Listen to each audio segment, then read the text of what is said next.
This is Tank's Vlog, August 6th, 2019, wrapping up today in sports. Day started out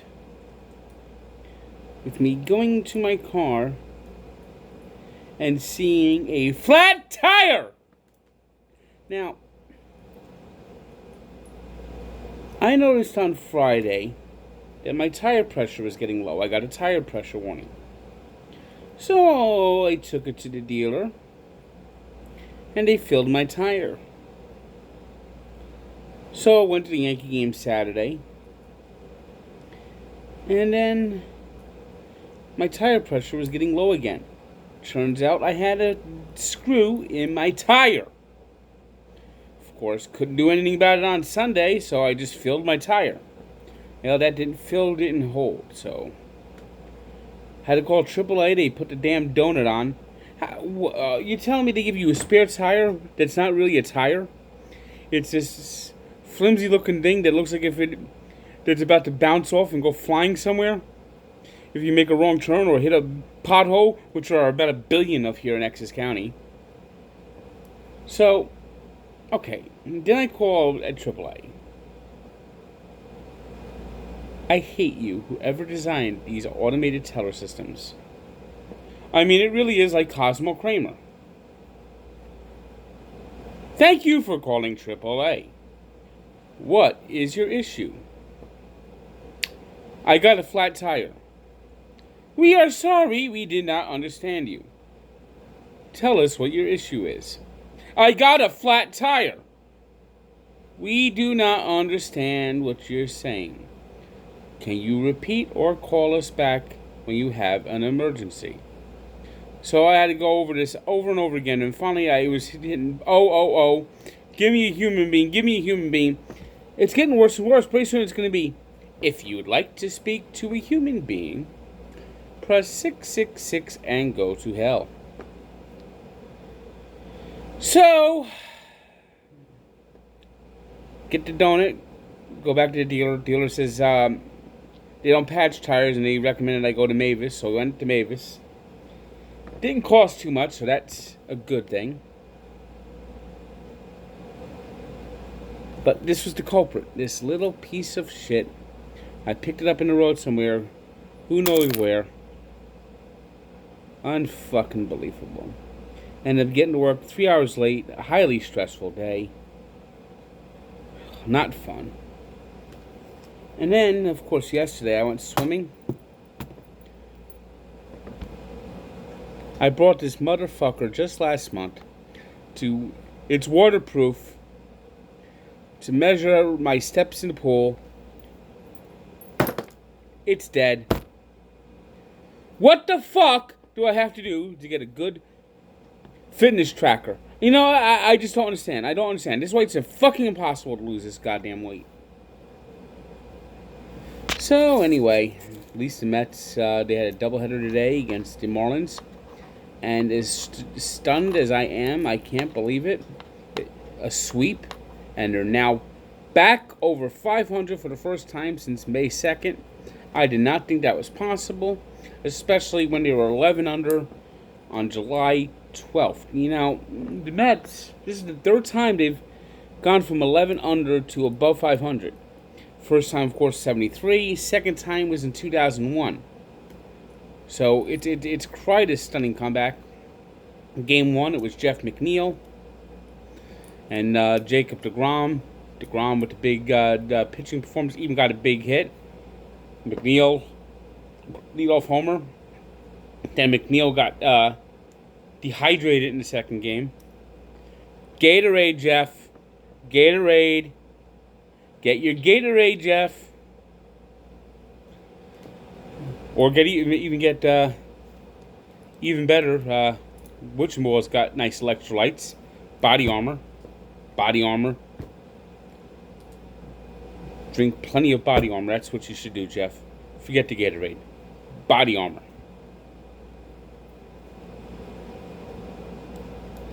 Less calories, too. Body Armor is less calories.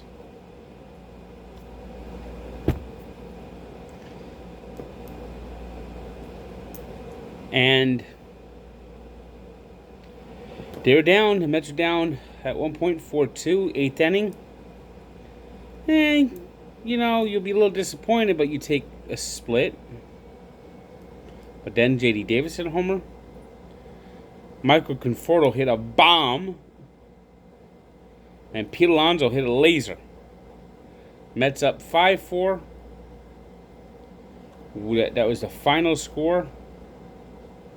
Seth Lugo with 2 great innings to get the win in that, to get the save in that one. Just a stunning game. Mets, so the home runs in the 7th inning, just absolutely great. And then Lugo was impressive as a closer. Unlike Diaz in the non-save situation, raising everyone's blood pressure in the first game.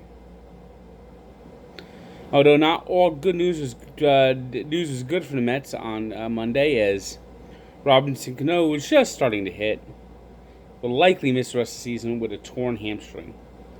That's just the Mets' luck. That just really is the Mets' luck. The Yankees have had their share of injuries, but next man up, Mike Tauchman, 2 home runs as they beat the Orioles. Well, they always beat the Orioles. 9-6 in Camden Yards. Orioles did come back at one point from a 6-1 deficit to tie the game in the 6th inning.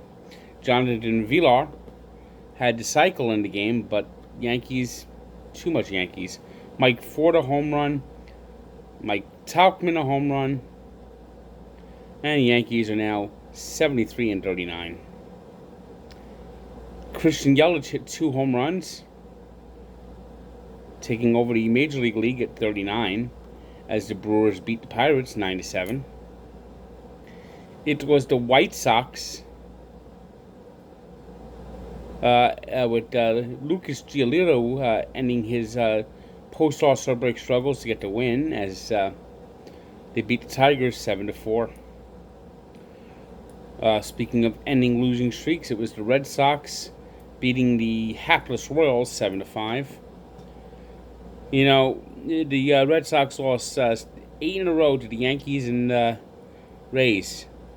If that would have continued against the Royals, I think it would have been officially console time.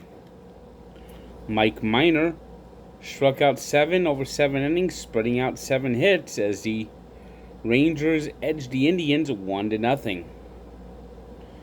Bo Bichette homered as the Blue Jays beat the Rays 2-0.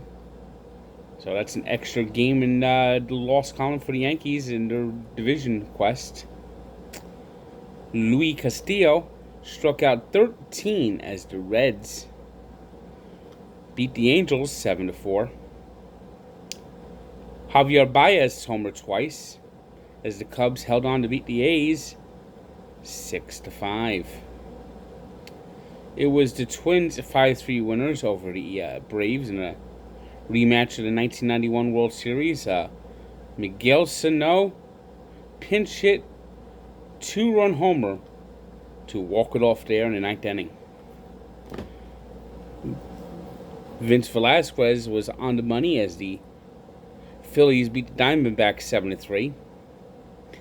It was the Nationals 4-0 winners over the Giants.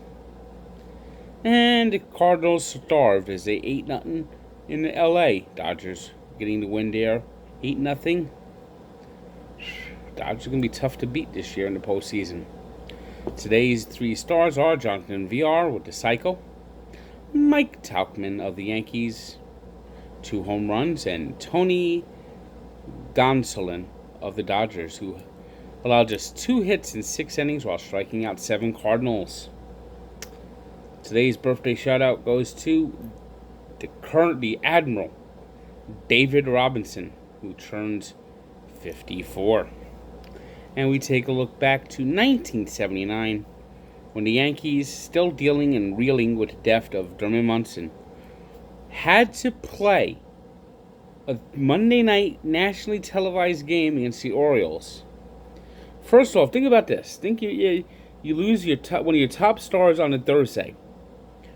There was no days off back then. You played. You played. So the Yankees played a 4-game series against the Orioles, first place Orioles.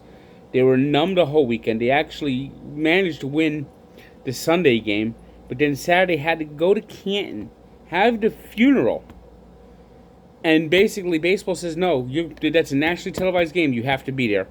So they had to get back on the plane after the funeral, after burying their captain. Bobby Mercer gave a eulogy, emotional eulogy. And the Yankees had to play with heavy hearts. And somehow they won the game 5-4 as Mercer had a 3-run homer in the 7th and a walk-off single. Should have actually been a double in the 9th as the Yankees beat the Orioles 5-4. So check out this story of the Yankees playing with heavy hearts following the funeral of Thurman Munson at Barstool Sports and the Sports Encyclopedia, where sports history lives.